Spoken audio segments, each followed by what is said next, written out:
আসসালামু আলাইকুম এভরিওয়ান, সবাই কেমন আছেন? আল্লাহর অশেষ রহমতে আমরা অনেক অনেক ভালো আছি। আজকে নতুন একটা রেসিপি নিয়ে আপনাদের সামনে চলে আসলাম।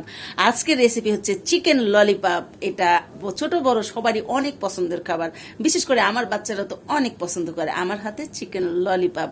তো আপনারা কি চিকেন ললিপপ খেতে চান বা বাসায় তৈরি করতে চান? অবশ্যই আজকের ভিডিওটা আপনার জন্য, কারণ এই ভিডিওটা দেখে আপনারা যখন বানিয়ে আমাকে জানাবেন আপু এটা অনেক ভালো হয়েছিল, সেদিন আমার সার্থকতা পূর্ণ হবে। তো ফুল ভিডিও দেখে কমেন্ট করে জানাবেন ভিডিওটা কেমন হয়েছিল। আমি এখানে চিকেন লেগ পিস নিয়েছি, অর্থাৎ ব্রয়লার মুরগির যে লেগ পিসটা সেটাই আমি নিয়েছি। রানের পিসগুলো নিয়েছি, লেগ পিস বলতে রানের পিস। তো আমি রানের পিসগুলা এইভাবে করে আমি চাকু দিয়ে মাথাটা একটু কেটে দিব, কারণ হাড় থেকে মাংসটা আলাদা করব। টোটাল কথা হচ্ছে হাড় মাংস আলাদা করে নিতে হবে, ললিপপ আকার তৈরি করতে হবে।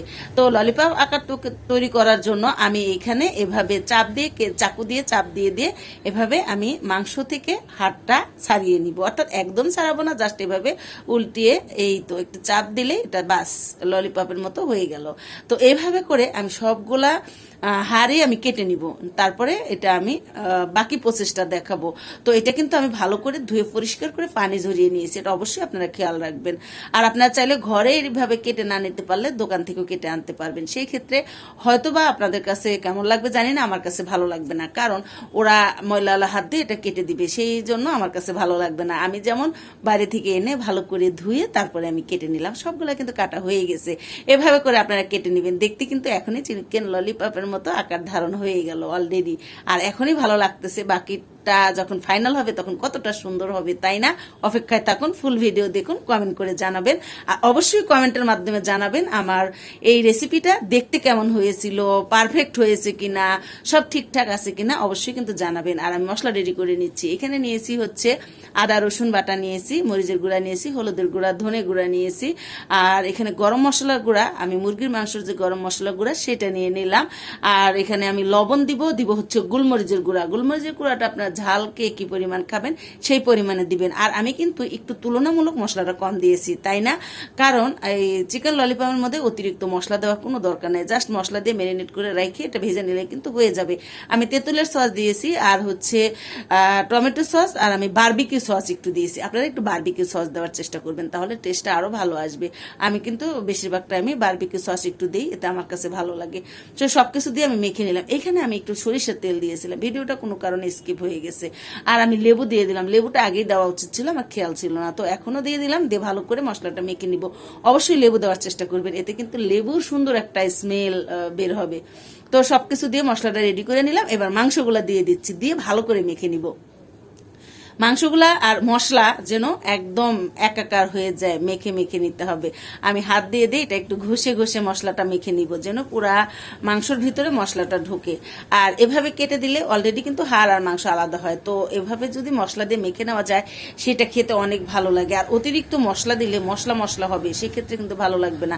অবশ্যই আপনারা মশলা একটু কম দিয়ে, মানে নর্মালি আমরা যে মশলা খেতে আসছে এখানে একটু কম দিয়ে এই মাংসগুলো মেরিনেট করে নেবেন। তো আমি কিন্তু মেরিনেট করে নিলাম, আর শেষে দিয়ে কিন্তু আমার আবারও একটু সরিষার তেল দিয়েছিলাম।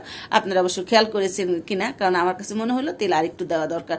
তো দিয়ে আমি এভাবে আবারও আঙ্গুল দিয়ে দিয়ে আমি ভালো করে মেখে নিলাম।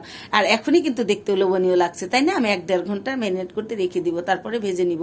তো আমি 1 ঘন্টা পরে এটা বের করে নিলাম। কর্নফ্লাওয়ার আর ময়দা দিতে পারবেন, আপনি চাইলে শুধু কর্নফ্লাওয়ার দিয়েও করতে পারবেন, চাইলে আপনি শুধু ময়দা দিয়েও মেখে নিতে পারবেন, আপনাদের পছন্দ অনুযায়ী যে কোনোটা দিয়ে করে নিতে পারবেন। তবে কর্নফ্লাওয়ার দিলে বেশি এটা ভালো হয়, দেখতে বেশি ভালো লাগে, ক্রিস্পি হয়। তো এখানে আমি ডুবা তেল দিব না, জাস্ট তেল বেশি দিয়ে ভাজবো, কিন্তু ডুবা তেল, এখন তেলের যে দাম ভাই, ডুবা তেলে ভাজা সম্ভব না।